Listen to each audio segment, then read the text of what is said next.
Kita nak berehat seketika untuk kita menyaksikan bagaimana perkembangan juga di Selangor untuk cerita pagi Selangor. Sebelum kita nak bersama sahabat penyampai, ayo kita sama-sama saksikan perkembangan terkini kes harian di Selangor. Ini dah kami kongsikan kepada anda setakat ini taburan kes yang baharu dan juga terkini di sekitar negeri Selangor. Itu kami kongsikan sebanyak 7,163 kes baharu yang dilaporkan di sekitar Selangor. Kalau kita lihat taburannya memang merahlah, semuanya tiada hijau.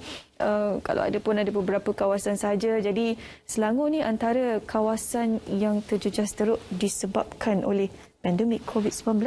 Okey, seterusnya untuk pendaftaran bagi program imunisasi COVID-19 kebangsaan, jumlah pendaftaran juga melebihi 100% dengan yang sudah pun menerima dos pertama 2,832,417 dos di 103 lokasi PPV yang diberikan, dan juga ini menggambarkan bahawasanya peratusan yang tinggi untuk mereka yang sudah divaksinasi sebanyak 43.3%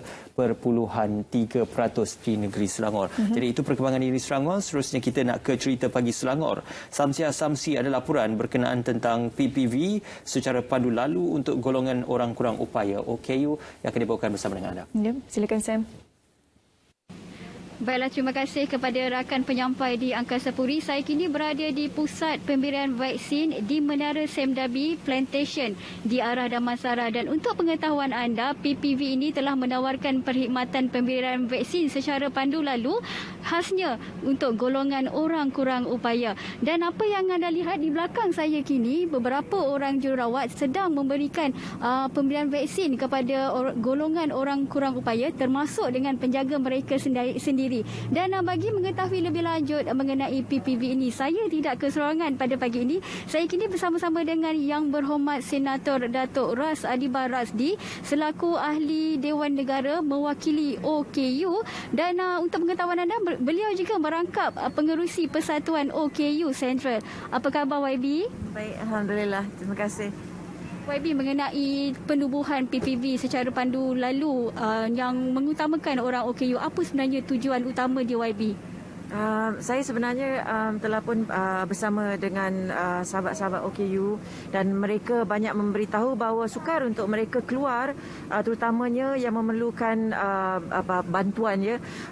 Jadi saya berhubung dengan Yang Berhormat YB Khairi Jamaluddin dan menyarankan untuk mencadangkan untuk membuka PPV yang khas untuk kami, untuk memudahkan OKU itu dan juga untuk memudahkan ibu bapa mereka agar dapat membawa OKU itu dengan keadaan yang selesa, di mana mereka tidak perlu risau sekiranya anak-anak mereka itu akan gusar, dan sekiranya anak-anak mereka itu mempunyai keperluan yang tersendiri. YB, setakat ni berapa jumlah vaksin yang telah diberikan dan berapa permohonan yang telah diterima YB? Sewaktu kami buka permohonan ini, kami telah pun menerima lebih kurang 17,000 sahabat-sahabat OKU dan ahli keluarga mereka yang ingin mendapatkan vaksin di pusat pemberian vaksin pandu lalu OKU Sentral ini. Dan daripada 17,000 itu sebenarnya kami terpaksa tapis-tapis kerana ada juga yang umur mereka bawah daripada 18 tahun dan juga mereka di luar kawasan Lembah Kelang. Jadi kami terpaksa tapis, dan yang selepas saringan semua itu dalam 13,500 yang telah pun datang untuk mengambil vaksin. Ketika ini kami telah pun memberikan yang dos pertama, yang kumpulan pertama mereka menerima Sinovac, dan seterusnya yang baru 2 minggu lalu kami memulakan dengan Pfizer pula. Jadi pada hujung minggu ini kita akan habis dengan dos pertama, maksud saya dos pertama dengan kedua yang Sinovac, dan kemudiannya kami akan fokus kepada penerima Pfizer.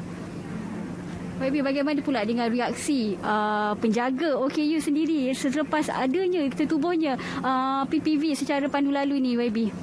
Alhamdulillah, ramai daripada ibu bapa dan carers, penjaga yang bersyukur kerana kita mempunyai perkhidmatan sebegini, kerana ianya memudahkan.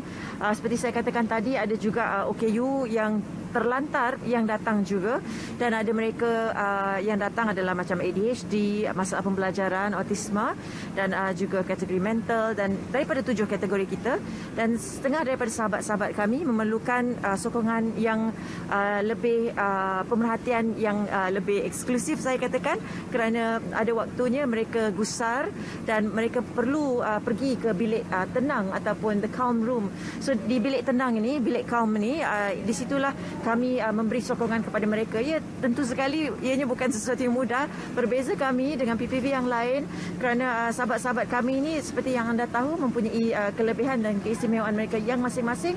Justru ada kalanya kami terpaksa melakukan beberapa kaedah agar kami dapat menenangkan mereka dan menenangkan ibu mereka supaya kita dapat berikan vaksin itu. Sebenarnya vaksin tu sebenarnya satu saat je, tapi dia punya drama tu, ya, build up untuk pemberian vaksin tu ada kalanya beberapa minit juga. Jadi, tapi alhamdulillah kami mempunyai sokongan daripada Ara Damansara Medical Center dan juga para doktor dan nurses daripada hospital-hospital kerajaan daripada KKM yang banyak membantu. Syukur.